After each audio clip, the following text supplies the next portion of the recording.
Bismillahirrahmanirrahim. Assalamualaikum warahmatullahi wabarakatuh. Alhamdulillah rabbil alamin wassalatu wassalamu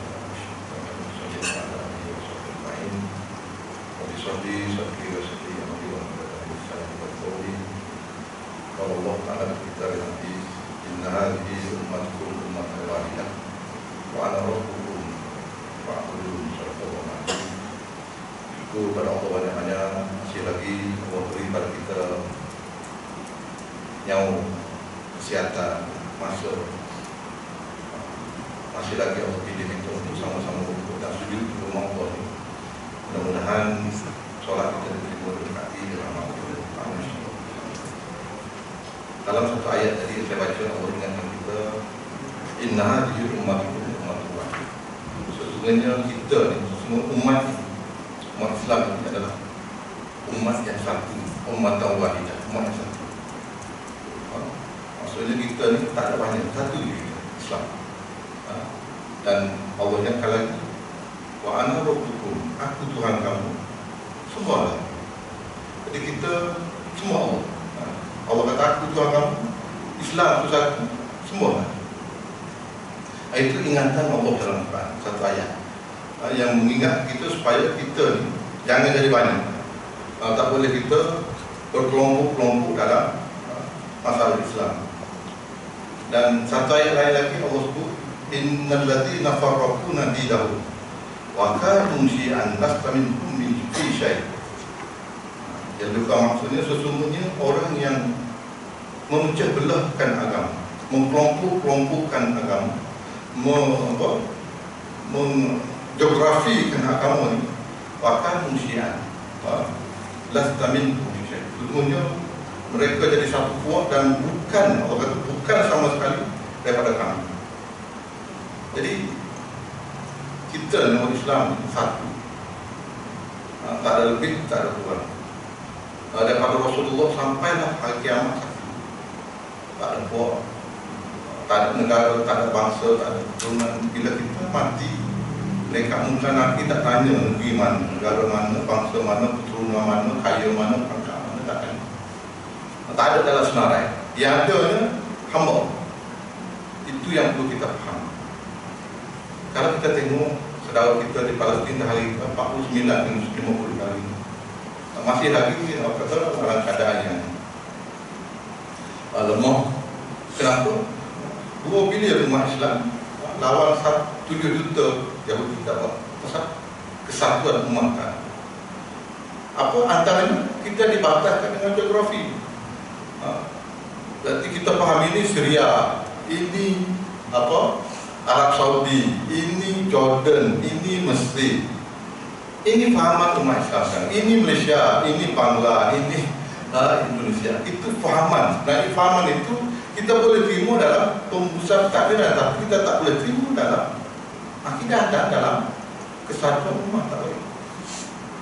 Kalau saya ambil flat sebagai pengaji fikih, sebagai renungan, kita tengok kenapa negara China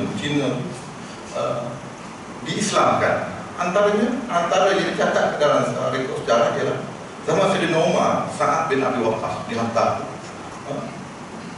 kerana ada orang kacau umat Islam, dapat berita daripada Sayyidina Umar hantar rombongan tentera. Dan akhirnya dinasti Ming kan, Islam kan, macam Laksmana, Ahmad Cenghu, dia Muhammad Cenghu nama dia kan. Ini Islam itu dinasti Islam kan. Ini dulu, waktu itu Islam satu lagi, satu umat Islam tak macam. Dan kalau kita tengok sejarah negara kita, Melaka, waktu perang Melaka dulu, dengan Portugis, tahun itu perang. Fatwa daripada Mekah telah memfatwakan semua umat Islam wajib bantu Melaka. Antaranya ialah Sunan Jati. Kalau kita baca sejarah Sunan Jati, Bandung hantar tentera anak dia Ibrahim, ada kubur dia di Melaka. Kurang setahun. Kenapa? Arahan daripada Mekah, maksudnya keluar fatwa wajib bantu. Setahun kan. Dan masa itu tak timbul lagi Indonesia, tak timbul lagi Malaysia. Itu timbulnya Islam, atas dasar Islam. Sungai Jati ini Wali Songo kan, antara Wali Songo arahkan anak dia apa? Kalau kita baca di Indonesia sejarah Perang Melaka ini panjang sebenarnya, tapi kita dalam sejarah kita tak ada, kita tulis. Itu kelemahan kita. Pasal kita ditulis oleh British, oleh Portugis, jadi kita belajar yang kita tak belajar yang kita, yang tu nenek kita. Sama juga dengan peperangan Tok Janggu Pasir Putih kan. Tok Janggu dia ni ulama kan, Haji Hassan nama dia. Balik Mekah dapat fatwa wajib lawan British. 18 dekat 19 lebih ke 19 awal. Fatwa daripada Mekah melawan British, dan akhirnya dikatakan ditangkap, diganggu. Sedangkan itu bukan dia pun kan, bukan dia, tak ganggu pun, nama gelar itu kan. Tapi British pamerkan orang psikologi untuk takutkan umat Islam di Kelantan pada waktu itu. Kita ni memang ditakutkan oleh British banyak. Laga-lagakan, kejar, faraidkan negara-negara Islam, wujudkan negara-negara macam Libya, semua hasil pecahan Turki Osmania. Dulu tak ada, Arab Saudi pun tak ada kan. 1930-an baru gana semua. Dan kita akhirnya dipecah-pecahkan, dan tahun 80-an mereka langgar, kacau Saddam Hussein, ada senjata apa semua. Sebenarnya apa untuk jaga kekuatan, jaga Israel. Kacau Libya, Muammar Gaddafi, kenapa? Untuk jaga Israel. Sekali dia kacau Syria lagi tak berapa nak kuat lagi, tak boleh kacau habis. Tapi di Syria kan ada pangkalan tentera, mereka ada sebagainya, dan lemah. Semata-mata untuk pastikan Israel itu. Tapi kita malahnya orang Islam menerima sosial ke pengaruh media dan sebagainya keadaan. Ni buat tu, ni buat ni, kau tu, ni Syria, ni Bashar al-Assad, ni kejam, diktator, ni jadi mainkan oleh barat. Sedangkan kita sesama Islam ni sepatutnya bukan begitu.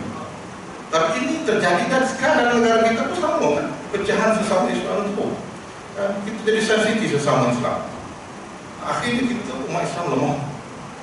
Ini yang merugikan. Sedangkan kalau tengok sirah Rasulullah, Islam dibina di atas kasih sayang, bukan atas kebencian. Tapi sekarang musim sekali sesama Islam itu benci sesama.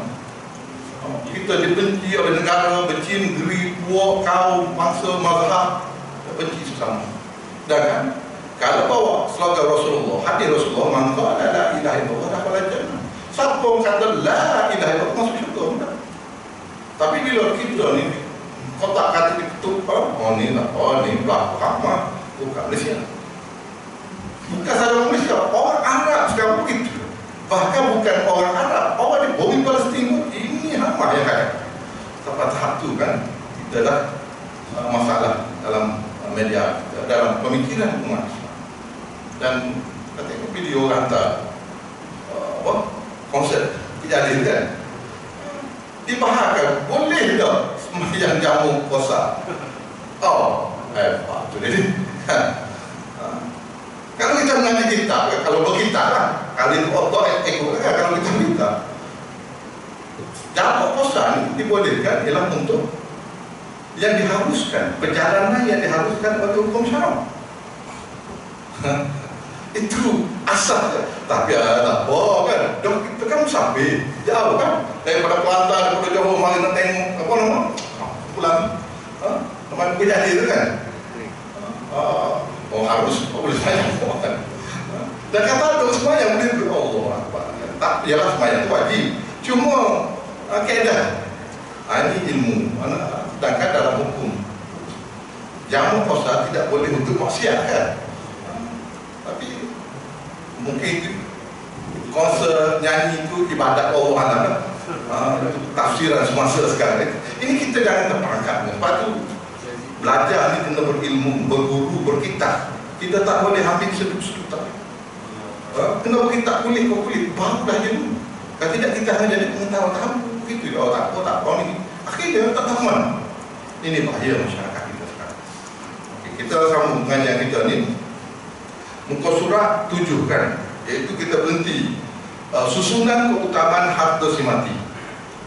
Yang ketiga tu, muka surat 7 yang ketiga, hak hutang piutang sesama manusia. Malam kita sambung. Sebelum kita ada soalan, mana tuan tanya kan, itu tentang tadilah saya lupa. Satu kes, kalau berlaku kematian pasangan suami isteri, ini jemaah kita di sini kan, pasangan suami isteri tak ada anak, kahwin dah 30 tahun lebih, mati suami, 30 tahun lebih mati suami dan tak ada anak. Adanya adik-beradik lelaki 4 orang, adik perempuan 2 orang. Dan berlaku juga masalah adik-adik ini tak harta lah. Pasal dia tak ada bapak, tak ada bapak, tak ada ibu sekali. Dia rasa hak bila abang dia mati, adik dapat. Dan betulan harta terhantar itu rumah tempat tinggal isteri arwah. Macam mana kita nak selesaikan? Ini satu yang berlaku dalam masyarakat kita kan. Ini contoh kan? Tengok. Saya selesaikan dari segi faraid dulu dan macam mana keadaan untuk kita tengok dari segi pembahagian takdiran. Ini suami mati. Tengok. Suami mati meninggalkan isteri. Kalau kahwin dah 30 tahun katanya, kan? Isteri, 4 adik lelaki, 2 adik perempuan.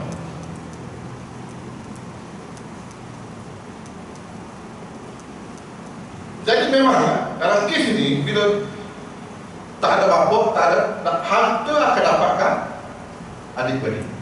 Jadi bila isteri tak ada anak,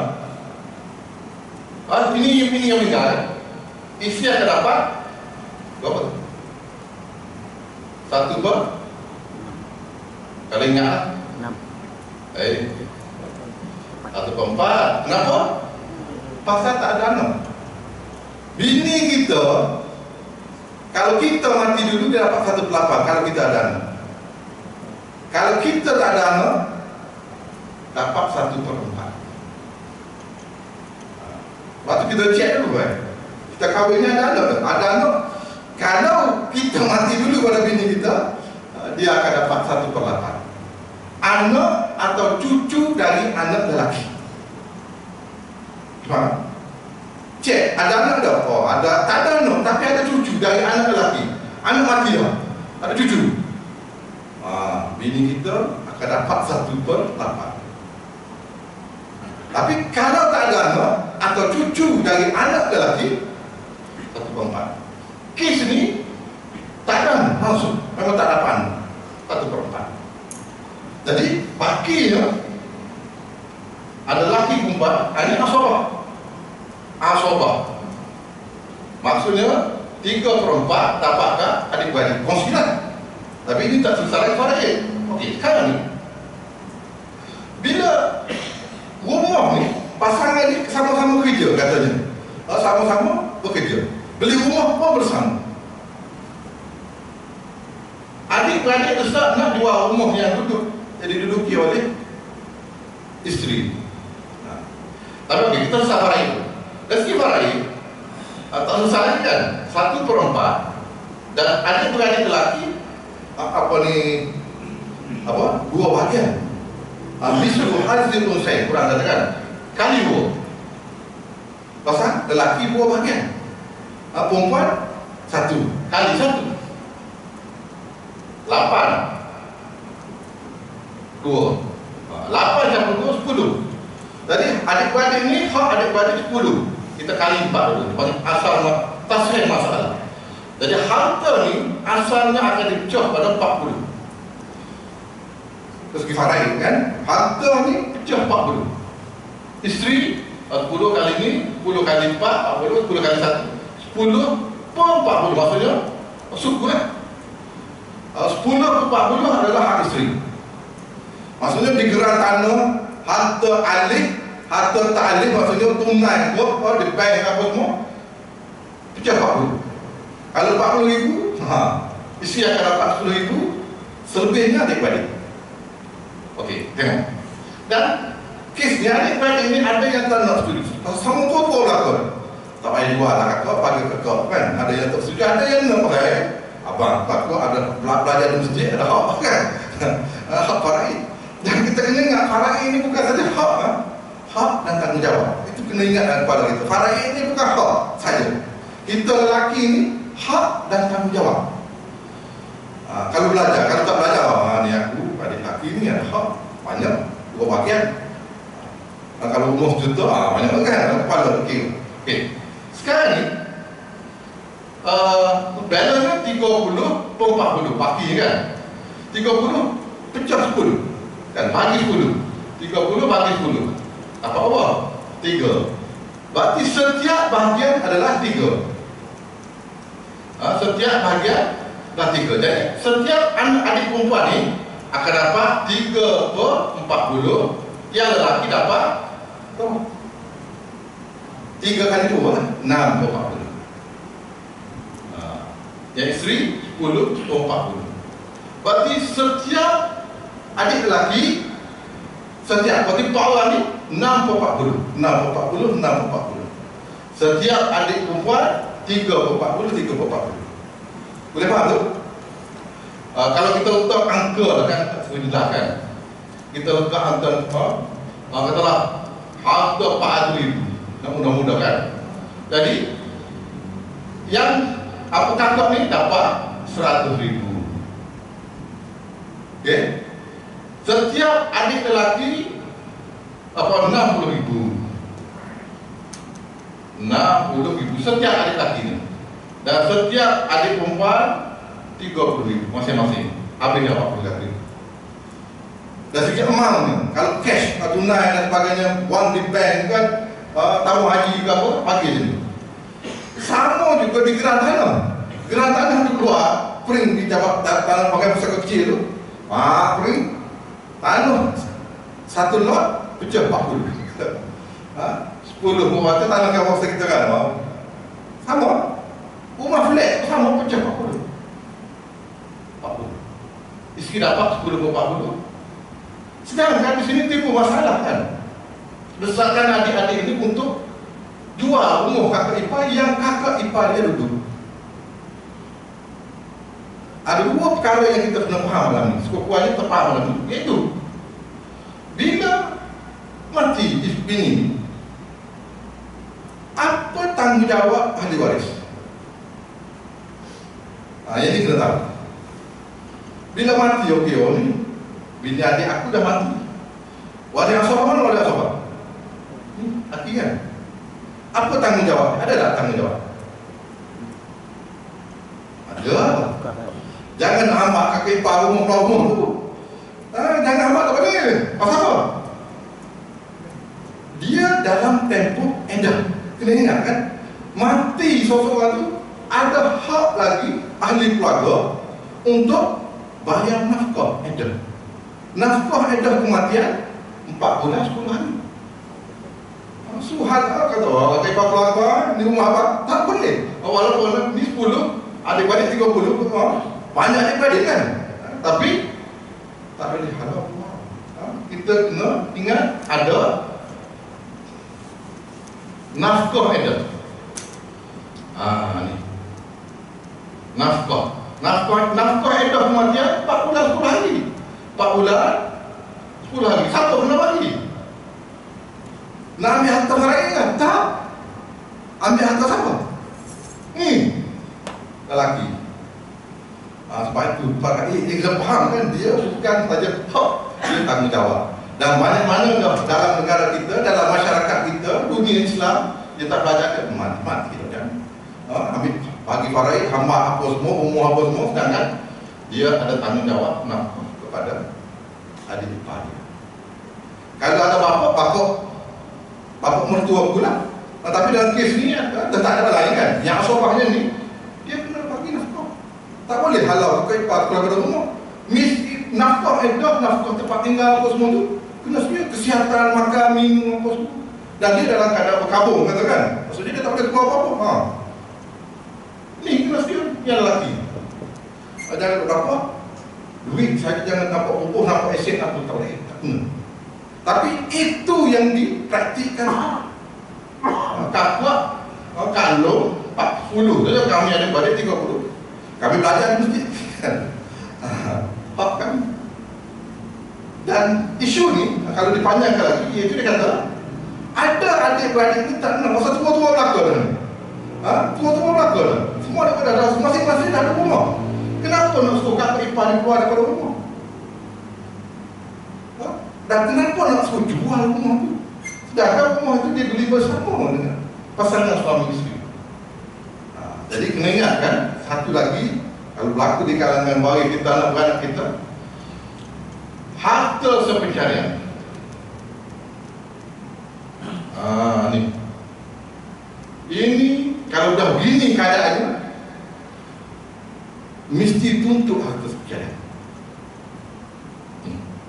Berarti isteri jangan jual rumah. Pertama dia jangan keluar dari rumah, 4 bulan keluar lagi kan. Jangan dia keluar. Lepas tu yang kedua, tuntutlah harta sepencarian. Pasal adik-adik pada belakang tak faham. Dia faham hak, dia tak faham tanggungjawab. Kalau berlaku di kalangan warga kita, kena nasihat macam maksudnya, ada nafkah, anda harus tuntut ni. Dan masing-masing nak kira, kita kira sungguh kan. Kira hukum syarak. Nafkah sama kan. Dan ini jadi hutang. Kalau tak payah. Walaupun dia mati. Dan tak boleh ambil harta pusaka. Bukan harta faraid untuk diberikan nafkah kepada. Katakanlah ada di kalangan ambil. Ambil, tak ada lah. Susutlah bahagian dia. Bahagian faraid dia tu susut. Pasal tu, dia ambil hak dia tu bagi kepada kakak ipar. Jadi dia kena tuntut. Berarti si isteri ni boleh tuntut nafkah indah 4 bulan lagi.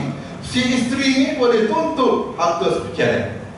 Dan kalau bekerja dalam konteks negara kita sekarang, kalau bekerja dia boleh tuntut sampai 50% berdasarkan banyak mana sumbangan si isteri. Tengok bini yang bayar 60%, suami bayar 40%. Yang real, yang betulnya suami isteri ni gaji besar, bayar 60% daripada rumah tu. Suami bayar 40%. Bila begitu, mahkamah akan putuskan 60% adalah harta isteri, 40% saja harta sepencarian. Jadi kalau katakanlah kita buat 50-50 lah untuk mudah faham kan. Kita buat 50%. Bila 50%, harga rumah tadi 100,000 kan? Apa dia 400,000? Harga rumah 400,000 contoh kan? Jadi tuntutan harta sepencarian katalah dapat 50%, 200,000. 200,000 tinggal 200,000 kan? 200,000 ni saja yang difaraidkan. 200,000 adalah hak isteri sebagai harta sepencarian. Itu kalau 200,000. Tapi kalau saya kata yang actual yang tepat ni ialah 60%, banyak lagi. Hakim akan berdasarkan banyak mana sumbangan pasangan ni. Pasangan itu semua banyak mana? Pasangan ni bayar 1,000 sebulan. Yang ni bayar 600 sebulan. Lain tu. Jadi kiraan oleh mahkamah pun akan lain.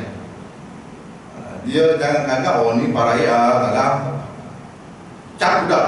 Bila berlaku kelikahan begini, buat tuntutan harta sepencarian. Tapi cuma bila tuntutan sepencarian ni tak boleh lah kita tuntut dengan mulut kan, dia kena pergi mahkamah. Dan bila mahkamah maksudnya kena buat kena bayar. Itu penyakit sih kalau orang yang tak ada duit mahkamah. Itu yang susah kalau kampung yang miskin nak bayar mahkamah tak ada kosong. Tapi apa mungkin kan? Maksudnya 200,000 barulah dia haparai. 200,000 lagi tak. Dan dalam 200,000 ni maksudnya suku adalah hak. Berarti masih lagi si akan dapat 50,000 lagi kan? Berarti dia aset isteri 250,000. 150,000 saja hak faraid. kepada adik-beradiknya, kepada adik-beradiknya. Dan 150,000 ni ada di kalangan adik-beradik tak nak pun. Kenapa nak jual rumah kakak? Dia beli duduk mana kan? Terpaksa juga. Tak payahlah kakak tolak. Dia panggil boleh. Atas kau. Ada di kalangan adik-beradik ni kata bertiga kan? Tak nak ambil pun. Pasal dia tahu akak ipar dia yang bayar. Dan bila mati suami tu, ada lagi yang kena bayar. Jadi dia tak nak. Ini kalau adik-beradik yang beriman. Tapi ada yang tak setuju. Nak tuntut. Jadi di situ, kalau katakanlah 150,000 kan, ada yang tolak-tolak, mungkin kakak ipar dia hanya bayar dalam mungkin ada 50-60,000 saja. Jadi tak perlu jual rumah. Tak perlu lah jual rumah. Ini kalau berlaku di kalangan baik kita lah, anak-anak kita berlaku macam tu, buat tuntutan. Jangan keluar kan, seseorang isteri bila kematian suami tak boleh waris itu. Oh, anak aku CEO, bini itu duduk suri rumah saja. Sila keluar. Ada? Bukan banyak kan? Bini SRP pun tak lupa. SRP kan? PMA ada kan? PMA pun tak lupa. Tapi suami dia siu. Bila mati suami, datang ahli waris. So, tak boleh. Dia kena buat dulu. Meski hukum syarat ada nafkah ada. Dan tak ada nafkah ada, mesti ada kediaman, tempat tinggal, makan minum, kesihatan. Dalam kawalan sama seperti seolah-olah suami dia hidup. Itu kita kena faham kan. Jangan kata buat tindakan membabi buta. Akhirnya halau. Dan ini kan banyak bukan adik-beradik, mak bapak. Mak bapak maksudnya ibu mertua aku, bapa mertua aku. Kalau menantu, kenapa dia kata anak aku? Video kamu tak diketahui. Seorang perempuan bila berpasangan, bila berkahwin, dia boleh tuntut sampai 50%, walaupun dia tak bekerja. Biasanya mahkamah akan tafsirkan, iaitu dia katakan seseorang isteri ini memberi apa? Sumbangan ketenangan pada suami. Betul tidak? Kalau tak ada suami, tak ada bini, ketenangan itu tak dapat. Kan? Buat test kan?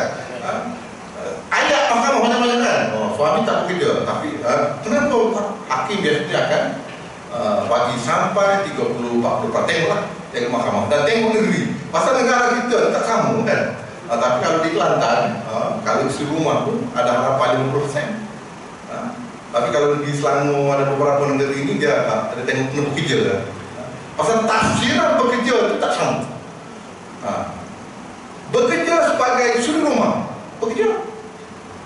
Lahama kasabat wa alaiha ma kasabat. Baginya apa dosa, padanya. Maksudnya usaha ini sebagai suri rumah, kerja. Seorang atas tadi kapal itu patut kan? 5 patut 2,000 billing free. Kan? Di situ tafsiran mahkamah adanya Islam. Jawab, kamu tak kerja. Anak aku lah kan. Bila bab hari kita bagi tuntut. Dan kita kena ingat kan, jangan halau kan pasangan baru tu. Dia ada kewajipan. Ada kewajipan ke atas waris tu. Nafkah. Nafkah bukan suami. Nafkah edah ni bebanan kepada ahli waris. Kalau dah suami meninggal kan? Ini yang sering kali bising kan? Bukan saja, ingat kan? Bukan saja apa pada isteri itu. Kalau pasangan itu ada anak, nafkah atau anak itu sama pergi kepada waris. Waris apa? Waris asabah. Kita lah yang lelaki kita kan? Kita ni atas batas tubuh kita ni, kita lah bapa asabah juga. Kita datuk pun asabah juga. Adik-beradik lelaki sendiri sebapa asabah juga kan? Bapa saudara asabah juga. Sepupu lelaki, kita ni lelaki ni Allah jadikan asabah belakang kan? Cuma tengok keadaan ketika mana kita perlu ataupun tidak membayar nafkah kepada ahli waris. Kadang-kadang Allah pilih kita, tak pasal-pasal Allah bebankan pada kita nafkah kepada sepupu. Kadang-kadang tak. Tak apa-apa. Tak ada apa. Ada adik-adik dia. Tapi ada ketika Allah bebankan. Itu ketentuan daripada Allah Ta'ala. Dan Allah bebankan kita adik-adik nafkah kepada adik-adik kita. Kenapa macam mana? Macam Allah takdirkan kita sihat. Sihat kita. Ada orang dah 40 tahun mati. Macam mana? Sakit lutut, sakit buruk, macam-macam sakit. Kau apa semua. Allah takdirkan itu. Itu pilihan ketentuan daripada Allah Ta'ala. Ada orang tak kahwin, ada orang kahwin dapat anak, ada orang kahwin tak dapat anak, ada orang kahwin dapat anak perempuan saja, ada orang kahwin dapat anak lelaki saja, ada orang kahwin ada lelaki perempuan, ada orang kahwin dapat anak lelaki, semua mati dulu. Semua tu takdir. Jadi bila takdir, maksudnya kita sebagai hamba Allah, kita kena ready bahawa ketika ni aku sebagai sah. Oh, ni aku ni jadi wali nikah, wali nafkah. Ingat kan, bila dia masuk wali nikah ni, dia akan jadi, dia mungkin jadi wali nafkah. Jadi kita yang lelaki ni jangan duk syok sangat orang lelaki dua bahagian kan, dua ni sebuah satu. Belum tentu kan, pasal Allah bebankan kita banyak tu, Allah sertakan dengan tanggungjawab. Lepas tu orang dikatakan wali asabah ni hak dan tanggungjawab. Okey, jadi balik pada itu tadi, tuntutan hasil pencarian wajar dilakukan kepada kes-kes yang bila bergaduh di kalangan ahli waris. Kita nasihat gitulah.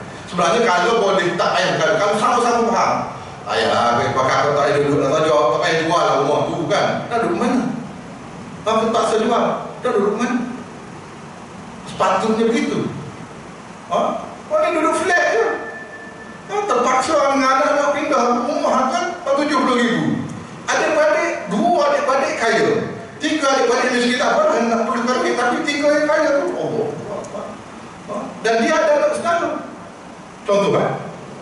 Contoh satu pasangan ini, seorang suami meninggal, 3 anak lelaki dan isteri. 3 anak lelaki ini tanggungjawab siapa? Bukan tanggungjawab isteri itu. Nafkah tanggungjawab tak saudara dia dah. Tapi tak, bila tak faham, ni kamu tak kerja, apanya, kami ada hak, bapa ada hak atas rumah ni. Pasal bapa wali asabah. Betul lah, 1/6. Bila anak mati meninggalkan anak kan, bapa 1/6, ibu 1/6, 2/6. Tapi selebihnya isteri dan anak-anak. 4/6 adalah hak anak. Tapi betul yang tu, datuk tu kena atau cucu tu nafkah tu. Janganlah jual kalau kena jual ni, nak jual rumah ni pasal apa? Bayar farai bagiannya. Bila tak faham, jangan seorang datuk wajib bagi tempat tinggal pada cucu dia, bukan sudah. Lepas tu jangan jual. Lepas tu kikir macam ni banyak dalam masyarakat kita. Pasal berapa orang je pergi mesti jual dengan macam kan? Yang tak dengar macam kan? Yang 70 ribu malam kan? Tak kenal mesti kan? Yang tu kurang. Itu yang berlaku dalam masyarakat. Okey, kita sambung. Hutang piutang sesama manusia. Hutang sesama manusia pula adalah terdiri pada hutang dengan seorang individu atau kawan. Semua ini perlu dijelaskan oleh ahli waris dengan mengambil harta si mati. Hutang tak payah waris bayar, ambil daripada harta kita. Okey, perlu difahami bahawa hutang-hutang ini wajib ditunaikan terlebih dahulu sebelum pembahagian harta pusaka dilakukan. Bila berlaku kematian, step yang pertama, ambil bukti mati untuk ke bumi, settle. Yang kedua, bayar hutang Allah. Bulan lepas kita dah bayar zakat apa. Yang ketiga, hutang sama manusia. Ada hutang tak? Ada. Hutang dengan apa? Finance, kereta. Saya tak wajib bayar. Ada beberapa barang hutang dengan Cina, Cina celaka, saya bayar. Mana boleh? Hutang wajib bayar. Ni kafe apa kafe apa Harbi. Banyak foto-foto macam tu kan. Tak wajib Allah Akbar. Bila kita berhutang kita wajib bayar. Tak kira dengan siapa. Dia tanpa sempadan dari segi hukum syarak muamalah, tanpa dengan Hindu ke dengan apa wajib bayar. Dan masalah yang si mati dah. Nak tutup orang ni tak belajar orang kita. Akhirnya dia bagi nombor log 354 section 21 syarat. Pergi awal tutup hutang, pergi lo kubur kan. Allah Akbar. Ini berlaku. Pasal apa? Anak-anak tak ada tanggungjawab, tak rasa kasih kepada ibu bapa.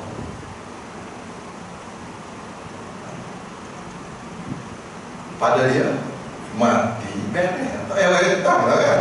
Nak minta hutang bapa aku yang hutang bukan. Ini masalah. Dia faham dunia, tak faham akhirat. Kalau faham akhirat, oh bapa aku ada hutang, segera dia akan tunaikan. Patutnya anak-anak macam seorang anak tu nak belajar masuk universiti, bapa tak ada duit, bapa akan golok gadai bagi. Anak sakit apa, pinjam hutang, begitu dah sepatutnya seorang anak. Tapi tak begitu. Bila dia tak faham agama, jauh agama, alhamdulillah mati bapa. Lelah lega. Kematian itu melegakan. Tak. Kita mati dalam Islam nak faham kan? Wal akhiratu khairu wa abqa. Akhirat kekal. Hidup ni semua tak ada je. Paling lama 100 tahun. Anda tu 100 tahun kan? Jangan kan? Yang kekal akhirat. Jadi nak hidup akhirat dengan hutang masalah. Itu masalah. Bebanan. Okey.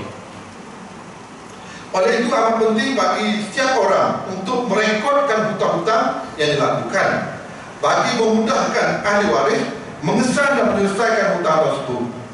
Inilah sebabnya kenapa Allah perintahkan mencatat segala hutang dan bayaran seperti firman Allah. Maksudnya di sini, kita bila berhutang kena buat catatan, kena rekodkan. RM1 ke, RM5 ke, makan itu tak bayar. Hutang dengan mana tak bayar lagi RM3 belanja tu kan, suruh bayar tu. Kita buat catatan. Pasal apa tak tahu? Awak tak? Rupanya ada hutang zakat tak bayar. Ada hutang ini tak bayar. Lepas tu kena buat catatan. Dan sekarang antara yang mudahnya adalah kalau tu ada Telegram, ada WhatsApp kan, grup kan. Catatan apa tu masuk dalam WhatsApp tu. Bapak ada hutang dia lagi, kereta dia lagi kan. Senang. Pasal kita tak tahu bila kita mati. Kalau tahu senang lah. Ini kita tidak tahu. Jadi jalan yang paling selamat kalau kita berhutang, buat catatan dan maklumkan pada ahli keluarga. Pasal ahli keluarga tak tahu. Arwah ni bagus. Mati hari malam Jumaat tengah sujud. Alhamdulillah. Tengok hutang RM5,000. RM5,000 ingat kan? Hutang RM5,000 tu nafsul mu'minu mu'allaqah bidaini hatta yuqdah. Ruh orang mukmin tergantung disebabkan hutang sehingga dijelaskan hutang. Maksudnya tak masuk syurga. Dan hanya kita belajar kan 3 kali mati syahid. Maksudnya 3 kali dipom oleh Israel, bawa mati syahid 3 kali dibawa oleh Israel. Tak masuk syurga disebabkan ada hutang. Satu kata Rasulullah SAW. Bukan ulama, bukan. Maksudnya daripada Allah melalui Rasul. Ingat, berarti hutang ni sangat sensitif bagi orang Islam kan. Tapi bagi orang tak masalah kan. Hutang lah. Ada sini gaji kosong lagi, ada ruang gaji kosong lagi, hutang. Tak boleh sebenarnya hutang ni diharuskan. Bahkan diwajibkan kalau kita susah, sempit, belajar, untuk sakit, wajib. Tapi kalau tidak, saja-saja lagi nak hutang boleh hutang, buat backup, ambil insurans, ambil takaful dan sebagainya kan. Ni apa, hutang PTPTN. Sekarang belajar ni juga hutang PTPTN macam mati nak kena bayar. Hutang PTPTN tak, PTPTN kita insurans, kita takaful semua. Kita akhirnya kita bertiga panjang mahal. Kata mana budak nak bayar kan. Jadi alhamdulillah untuk Kristian ni, kalau orang peminjam kita tak bayar, mati. Bila mati dia dikecualikan. Pasal apa? Bukan kecuali dah, takaful akan bayar untuk kita. Dia ada backup kalau kematian. Okey. Tengok. Ya ayyuhallazina amanu idza tadayantum bidai ila ajalin musamma faktum. Allah pegang Quran. Berarti ini 1400 tahun dulu, belum ada pen, belum ada dakwah, belum ada khitah lagi, kan? Maksudnya bila kamu berhutang, idza tadayantum bidai, bila kamu berhutang, hutang bertempo, hutang tak bertempo, faktubu, naklah kamu tulis, naklah kamu catat, naklah kamu rekodkan. Ini isu 1400 tahun. Suruh rekod, suruh catat. Oh, kalau kita tengok ayat ni dengan zaman pertama dia turun, terfikir boleh mana kan? Catat mana? Pen pun tak ada. Kita sekarang pen apa mata apa? Zaman kita sama dulu. Ketat tak? Tapi dah turun. Ini Quran. Dia mendahului masa, Patut apa juga catatan hutang kena rekod. Terutama orang berniaga. Berniaga dia kan dia beli berapa. Catatan itu penting. Mati itu kita mati biar mati sejuk. Bukan mati masam. Pasal kalau orang tahu, alhamdulillah kita ada hutang, dia tolong bayar. Tapi kalau orang tak tahu, ruh kita saja yang tahu, tak masalah. Kan? Hutang dalam Islam merupakan suatu yang serius, sangat serius. Terdapat banyak hadis yang menerangkan tentang ancaman terhadap golongan yang sengaja enggan membayar hutang dan tidak berusaha melunaskan hutang tersebut. Seperti ruh tergantung dan terhalang daripada masuk syurga. Ini dijelaskan dalam hadis seperti sabda Rasulullah SAW, nafsul mu'minu mu'allaqah bidaini hatta yuqra. Tadi hadis kan? Ruh seorang mukmin itu tergantung dengan hutangnya sehingga dilunaskan hutang bagi. Kita contoh kan, yang moden sekarang kita ada kad kredit kan? Kad kredit itu kad apa sebenarnya? Kad hutang. Kredit nama memo. Kalau kita translate ke bahasa Melayu, kad hutang. Kredit itu kad hutang. Tak pun nak buat kad kredit. Oh, saya ada kad hutang, madu kan? Kad kredit nampak kelas dia kan? Nampak mahal, tapi kad kredit ni platinum. Oh, hebat ni kan? Ini 100,000 ini boleh. Sebenarnya kad hutang. Bila kad hutang, kita sudah semayang sehari kan? Ya Allah, terima berdoa. Allah menyalahkan walau terdain bakal berikan. Ya Allah, jauhikanlah aku daripada bebaran hutang. Amin, amin, cantik, amin panjang. Keluar, kalau kad kredit kan?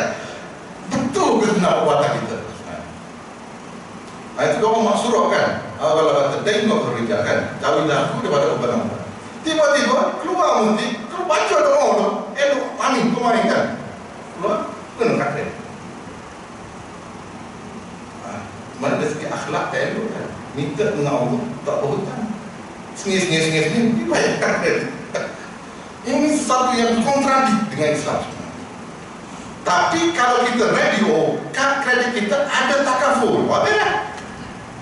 Mati takaful. Sebab tu kena ambil kad kredit yang ada, yang Islami yang ada takaful. Jangan ambil yang konvensional ni, kalau tak ada konvensional ni, dia pergi pilihan. Kalau kad kredit. Tapi yang terbaik, kad debit lah. Kad debit tu memang kita kan. Allah tak apalah kita berdoa, padahal berdoa pun. Ya Allah, jauhi aku daripada hutang dan beban hutang. Okey lah. Ini macam main-main kan? Setiap kali solat, doa je tu. 5 kali solat, 5 kali doa tu. Tapi lepas solat, pergi bayar kad kredit. Tak kena. Ada segi akhlak. Memang kontrak. Itu kalau kita faham. Tapi masalah tak faham. Maksud doa tu, itu ada biasa dia. Lepas tu hutang boleh lah. Tak salah hutang. Tapi kita kena perhatian. Dan kena buat catatan, kena rekod. Satu lagi hadis ni kan. Sabda Rasulullah SAW, diampunkan semua dosa orang yang terkorban mati syahid kecuali jika dia mempunyai hutang.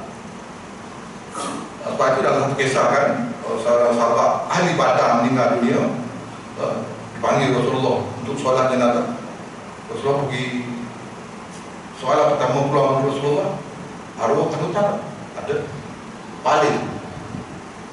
Dan ada sahabat ingat Abu Badar dia takut saya bayar hutang. Baru Rasulullah solat dan keluarlah hadis 3 kali mati syahid pun tak masuk syurga disebabkan itu. Okay. Apabila berlaku pertemuan antara hutang Allah dengan hutang manusia, hutang kepada Allah perlu diutamakan berbanding dengan hutang kepada manusia. Akal kita, hutang Allah tak apalah kan, akal kita. Pasal kita, kalau kita belajar ya, kita Islam tak boleh guna akal, kena guna nas. Banyak dalam Quran dalam hadis kadang kita guna akal. Ada akal yang sealiran dengan apa kemampuan fikir, tapi ada dalil yang tak di luar kemampuan kita, ataupun setakat otak kita semasa ini tak sama dengan hadis, tak sama dengan, tak dicapai oleh pengetahuan kita. Okay. Ada banyak lagi ilmu-ilmu yang ada dalam Quran yang tak tercapai oleh Islam. Macam dulu lah belajar sains kan. Tahun 80-an, 70-an, kan. Matahari beredar. Matahari diam. Bumi beredar. Dan semua galaksi mengelilingi bumi. Baca Yasin kiamat. Wasyam tadri mustaqabillah. Matahari beredar. Quran kata baca Yasin. Amal orang dulu. Beribu tahun dah matahari beredar, tapi belajar sains matahari tetap semua. Bila masalah temu matahari bergerak juga, baru kita iktiraf dan Quran beribu tahun. Maksudnya akal kita lambat, akal kita tak temu. Sama dengan ini juga. Okay. Dia ada hutang zakat, bagi hutang dengan kawan 3,000. Mana nak dulu? Duit yang ditinggalnya 3,000 dah. Mana nak dulu? Tengok. Seorang lelaki datang pada Nabi SAW lalu berkata, wahai Rasulullah, sesungguhnya ibuku telah meninggal dan dia mempunyai puasa yang belum diganti selama sebulan. Apakah aku perlu tunaikan untuknya? Lalu baginda berkata, sekiranya ibumu mempunyai hutang, apakah kau akan bayar hutangnya? Lalu lelaki itu berkata, ya. Maka berkata Nabi SAW, hutang kepada Allah lebih berhak untuk ditunaikan. Fadailullahu haqqan yuqta. Maksudnya hutang pada Allah lebih berhak. Ada batu kalau perempuan kan tak payah fidyah. Dile mati. Dia kena fidyah. Kena bayar. Dan bila bertemu hutang, tengok contoh kan, bertemu ni saya bagi contoh mudah. Sekali arwah mati, kata lelaki lah mati kan, dia meninggalkan duitnya 10,000 contoh.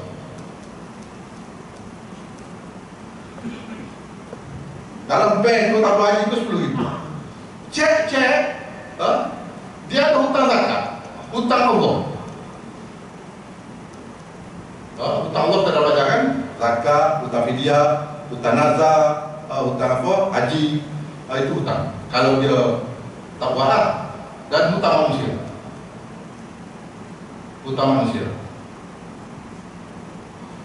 Hutang Allah, tengok hutang zakat ada 3,000 tertanggung. Kan? Dia patut pergi haji, dia tak pergi haji. Batal haji, 3,000 juga. Jadi 6,000, contohlah 6,000.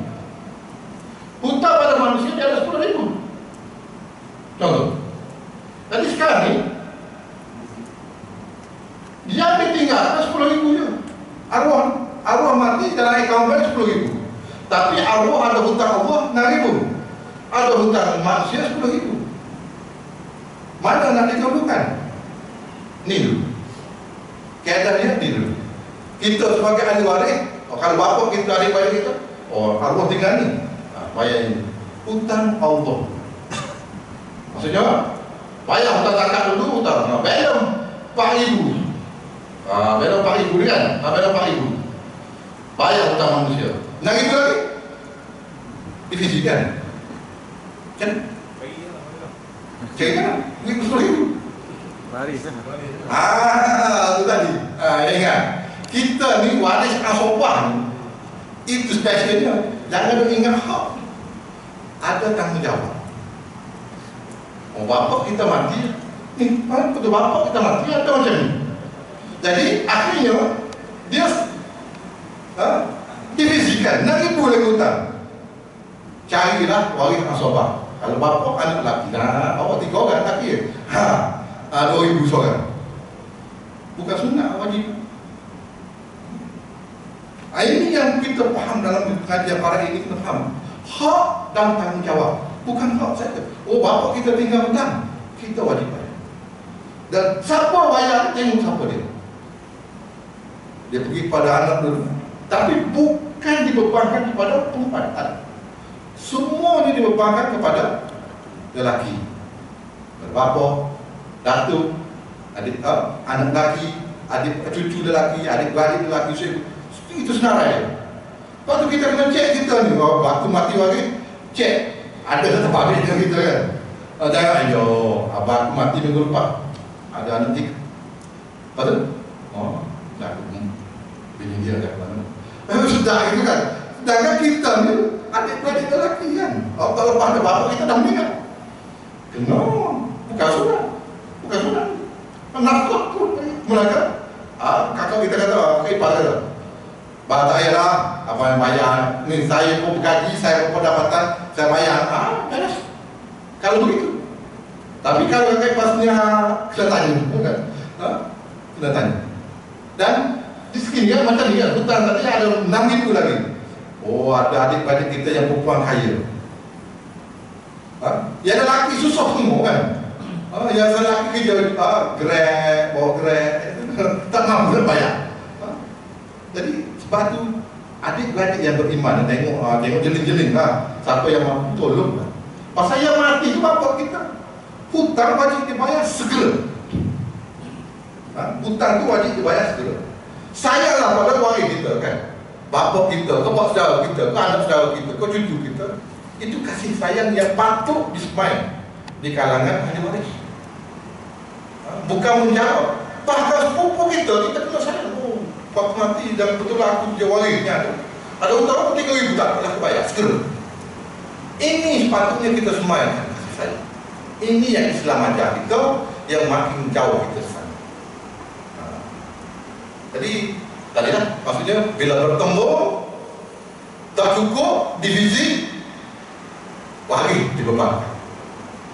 Tapi katalah waris ini memang apa sengket satu kata lah, memang waris pun selai sepinggan dibeban pada siapa dah sekali? Baitul Mal. Kenapa Baitul Mal? Tu dalam asnah zakat satu allocation peruntukan oleh Allah itu gharimin. Gharimin orang yang berhutang.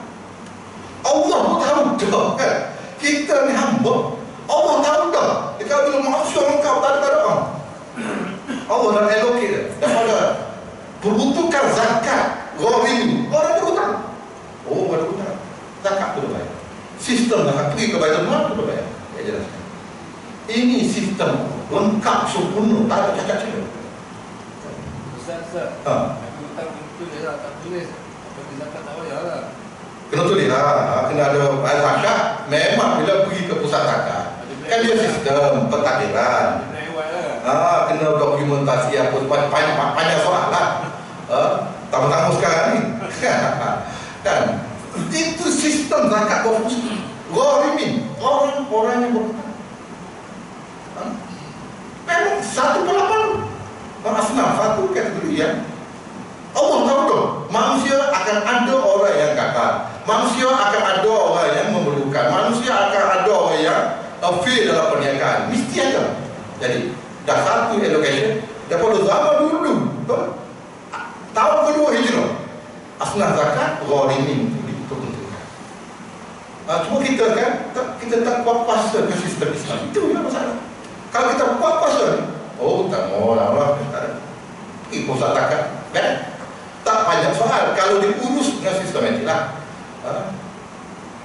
Jadi maksudnya hutang pada Allah didahulukan pada manusia. Jangan hutang manusia dulu kepada hutang Allah. Terbalik. Kalau kita logiknya, kalau tak biasanya begitu kan, kita logik. Dia ni hutang dengan bayar hutang manusia dulu.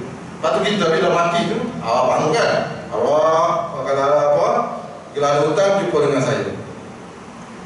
Okey, itu bagus kan? Tapi kita pada waris kita tahu arwah dia ada hutang Allah. Dan kita sendiri lah bersedia untuk mati sebenarnya kan? Kita sendiri, kita sedia maklumat-maklumat ni, kita yang ahli kubur, pakar ahli kubur tu mesti. Kalau tidak, orang kita tak tahu. Orang kita tak tahu. Kita yang kena buat catatan. Beritahu, dan saya rasa sekarang patuh pasal ada WhatsApp grup keluarga tu, masukkan. Abang tak payah hutang zakat ni, boy. Ni ataupun abang bayar usaha zakat ni, ataupun ni puasa tak bayar, puasa tinggal apa. Terutama perempuan, banyak ni kan. Dia tak tinggal puasa, apa kan dia ada missing puasa. Jadi tak dicatatkan, mati. Bumi tak tahu mau apa tinggal puasa. Anda pun masalah kan? Ini masalah. Dan maksudnya dia berhutang dengan. Tapi kalau rumah kita 3 hari, 5 hari dia hutang. 5 hari mak tak apa tak puasa. Kita ada 5 balik. Laki perempuan tak apa. Kita puasa on behalf. So. Kalau kita anak-anak menggantikan pakat lama-lama. Tapi kalau semua anak-anak laki, dia asasnya ialah waris masuk beban. Wallahu a'lam. Ada soalan? Kalau yang rumah, jual rumah tak? Ya itulah tadi lah. Dia tak mahu tadi yang isu jual rumah tadi. Dia itu kalau boleh elok lah jual pasal tempat penginapan ahli waris. Tadi kita terjadi panjang bab umum tempat tinggal ni, kalau boleh cuba elakkan. Melainkan dah tak ada ruang lain dah.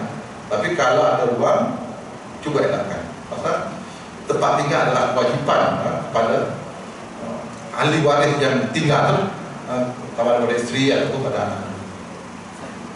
Dia kawan sini dia jadi garantor, orang pinjam dekat bank lah, personal loan dia RM5,000. Tak dia kan dia meninggal, pinjam ni. Kemudian dia jumpa ada balik tu, dia settle dia tak nak, dia kata garantor awak bayar. Macam mana keadaan ni? Betul lah. Memang garantor. Setakat ni kan akta yang pinjam penjamin tak buah lagi. Pernah tu kes macam ni banyak sangat banyak. Dan saya pun banyak orang refer kes macam ni. Sebenarnya bila kita jadi garantor, kita dah bersumpah, maksudnya kita dah sign kan, tentang kita bersetuju untuk jamin dia. Dari segi undang-undang, dari segi hukum Islam pun dia dah setuju liability dah. Walaupun dia tak bayar kan, pasal dia dah setuju. Sepatutnya kita pilih kawan-kawan nak jadi grantor. Memang dia. Dan banyak kes grantor ni bankrupt. Di istiar bankrupt pasal apa? Hutang kawan tu pakai Mercedes, pakai BMW. Dia bankrupt. Nak buat kad kredit ke tak boleh. Banyak kes. Sekarang nampak beberapa kali dia ada bahas tapi tak settle lah benda. Kalau orang yang berhutang yang mampu, patut dia lah settle. Tapi dokumentasi kita janji surat kan, kita ada sepatutnya diperincikan. Kalau dia tak mampu kan ada, tapi uang tu tak ada. Setakat ni dalam peruntukan grantor ni memang penjamin kena bayar. Timurlah bayar. Jangan duduk kan. Akan disediakan bankrupt kan? Akan disediakan bankrupt. Wallahu a'lam. InsyaAllah sekarang itu dululah. Mudah-mudahan apa kita belajar diberkati, dirahmati Allah Taala. Wabillahi taufiq wal hidayah. Assalamualaikum warahmatullahi wabarakatuh.